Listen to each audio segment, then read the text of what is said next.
Look, I'm a politician. Politicians always believe in solving their issues through dialogue. And ever since my government was displaced through a conspiracy, I have always been willing to hold dialogue. I held dialogue with General Bajwa. Twice I met him. We had teams talking to him. And then since then again, to the new army chief, I have offered dialogue again. But, dialogue means it has to be two ways. So far, there's no response from the current army chief. Well, the PDM or all these political parties, they are, without the military establishment, they are nothing. I mean, electorally, if there are elections, they will be wiped out. Out of the 37 by-elections, my party swept 30 elections, despite the establishment supporting them. So really, they are just puppets. The real power is the military establishment. I'm doing politics not for myself, for my country. Because, I'm the only politician who the Almighty Allah had given everything. I mean, I had no reason to be in politics. I did politics because I believed that, we have to have rule of law in Pakistan. Rule of law gives you freedom. It gives you prosperity. The reason why countries go ahead of other countries because they have justice and rule of law. So my idea is not to seek vengeance from anyone. My idea is what 27 years ago I started my politics, to establish rule of law in Pakistan and genuine democracy. Genuine democracy only comes with rule of law. It's not my party's crisis, it's a crisis of the country right now. In Pakistan right now, we have the law of the jungle now. There is no rule of law left. The judiciary has completely been undermined. The media has been completely muzzled. Media is completely controlled. My political party, which is the largest party in Pakistan, has been, the worst sort of victimization is taking place. 10,000 of my workers are in jail, my senior leadership in jail. There are about over 150 cases on me. So what is happening is that in trying to dismantle my party, actually the whole democracy in Pakistan is being dismantled, which is the real worry. Because if you destroy the democracy of a country, you basically destroy its future.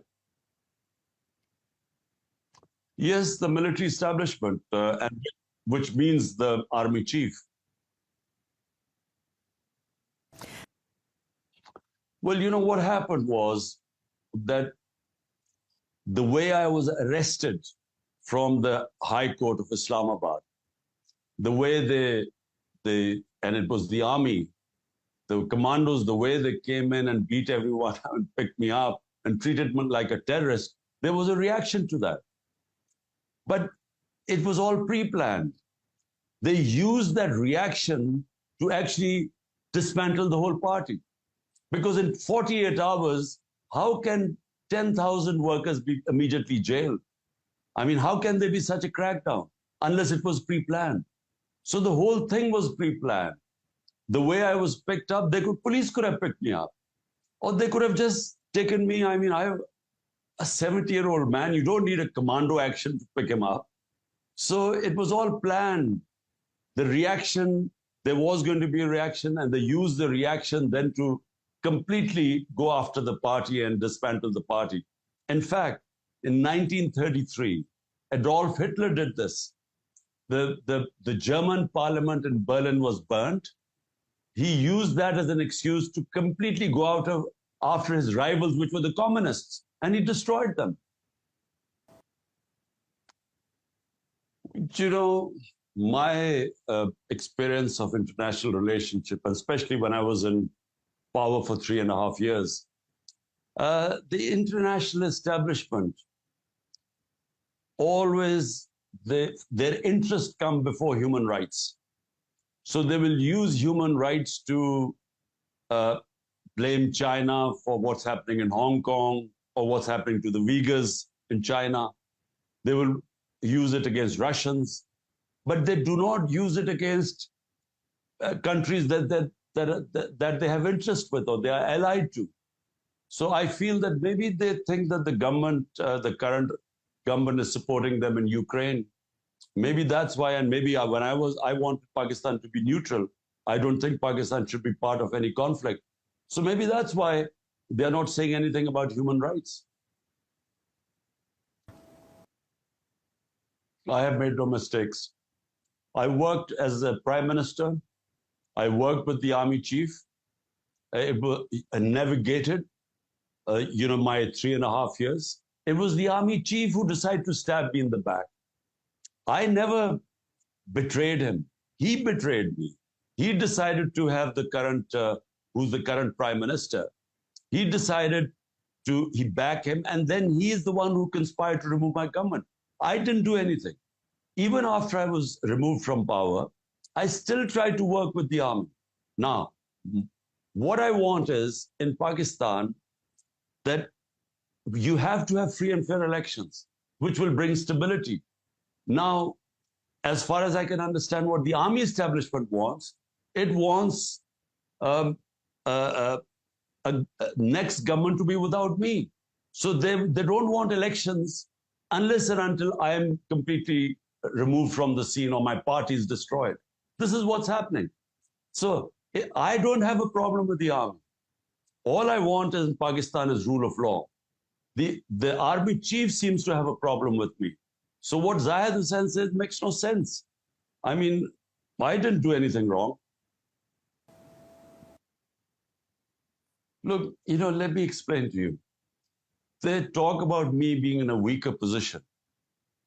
Look, a political party is only in a weaker position when it loses its vote bank. If my voters abandon me, I'm in a weak position. Today, PTI, my party, is the largest party in Pakistan's history. And the more they have victimized my party, the bigger the vote bank has grown. Look at any survey in Pakistan. Look at any opinion polls. Out of the 37 by-elections, we won 30. So the public is standing with me, so I'm not weak. But the country is getting weaker. When you try and remove the biggest party in the country, and you use all the state apparatus, the state institutions, you use them to crush one party, actually you're destroying the country. So the party will stay strong as long as I have my vote bank, which is the biggest vote bank in our history. The country is going to suffer if this sort of victimization goes on and there's no rule of law, there's law of jungle, our institutions are getting weaker. When you destroy the institutions of a country, you actually destroy the country. Well, first of all, I want to find out what is the problem the army chief has with me. I need to know this because he clearly has decided that I'm someone who should not be in power. So I need to understand that. What are the issues? I mean, what does he want? Because simply by saying that the army has decided, or the army chief has decided that Imran Khan should not be the prime minister, it makes no sense. There has to be some reasoning behind it. So that's number one. We need to know. I need to understand that. And then whatever is good for Pakistan should be done. So if the army chief can convince me that by Imran Khan staying out of power is good for Pakistan, then maybe I will stay out of power.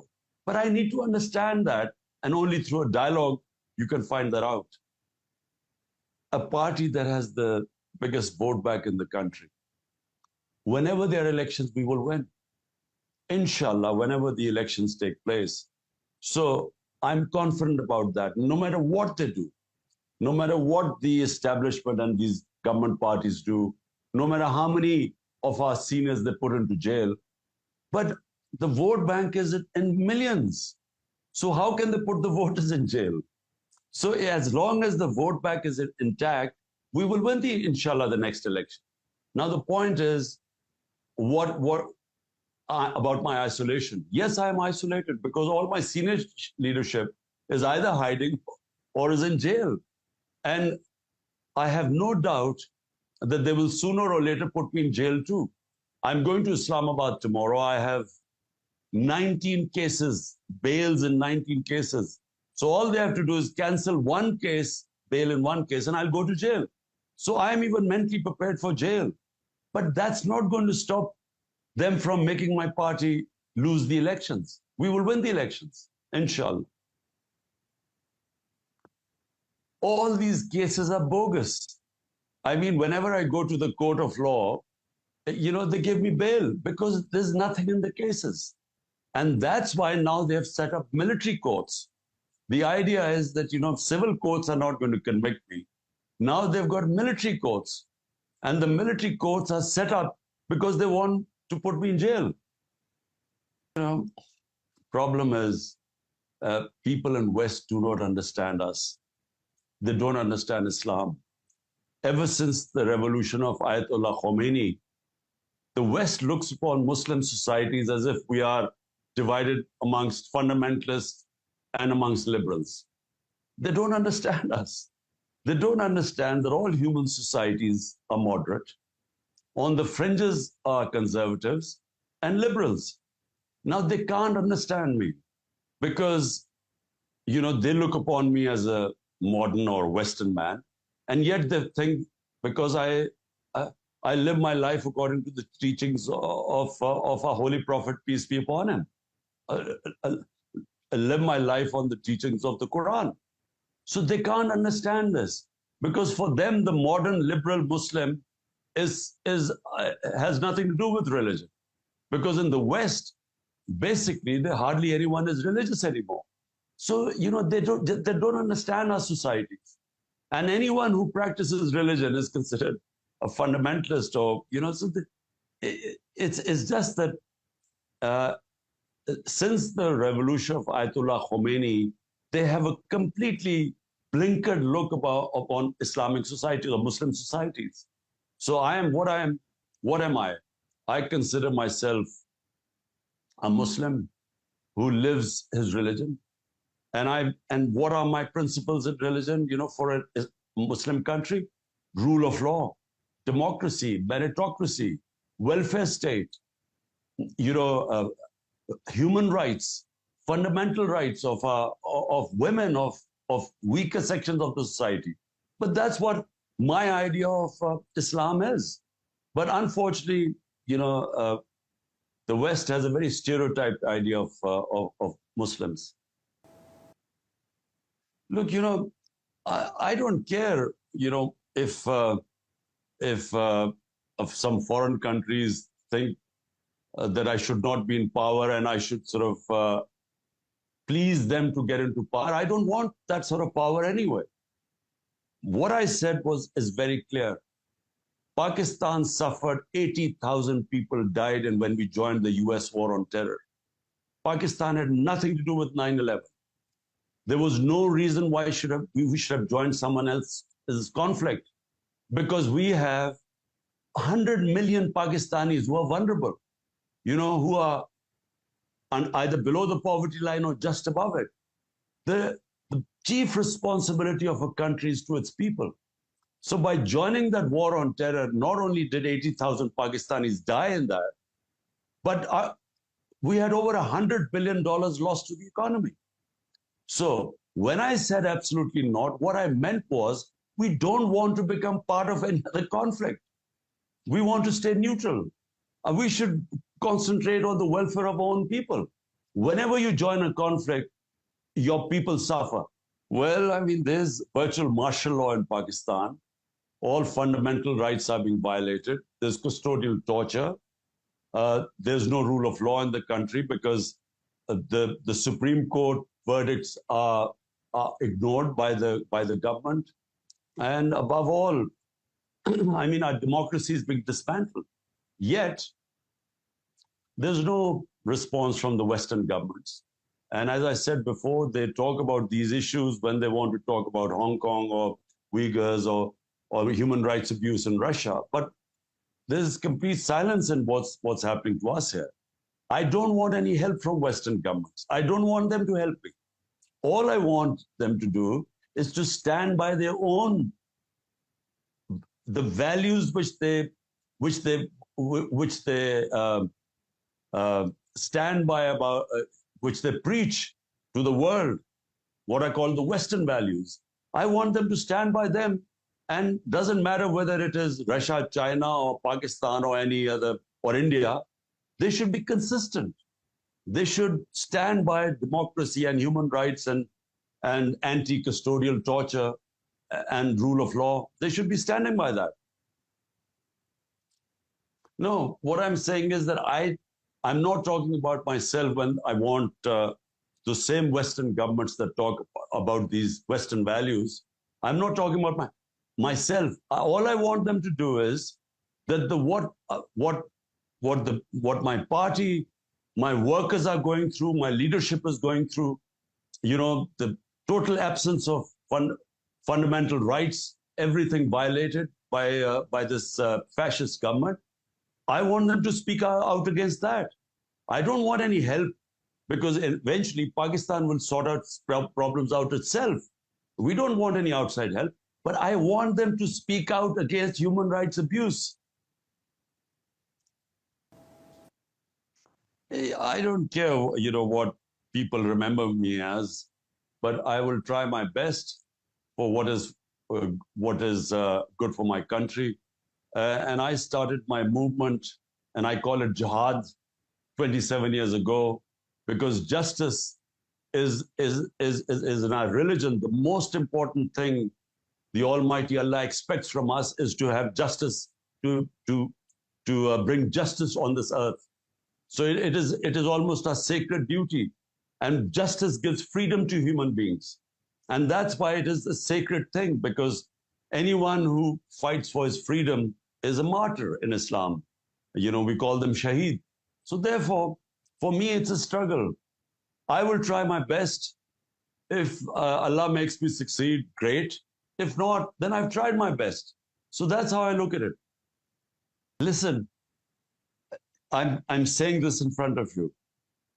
Nothing can stop us from winning, inshallah. Why? Because when a political party has the biggest vote bank in a country, you cannot defeat that. So they can try everything. They can try all these methods of putting up people in jail. But how many people can they put in jail? 10,000, 20,000. But Pakistan is a country of 250 million people. It's not going to make any difference, because if the party is the most popular party in the country, we will replace the people. The party ticket will win. And I can tell you right now, whenever there are elections, we are going to win. And this is the election year. So all what you're saying is that, fight to the end. I always fight to the last ball. I will fight to the last drop of my blood, because this is for my country. Unless Pakistan has rule of law, genuine freedom, which means democracy brings freedom, we have no future. So therefore, there's no question of me ever giving up. And especially when I know that whenever the elections, inshallah, we'll win.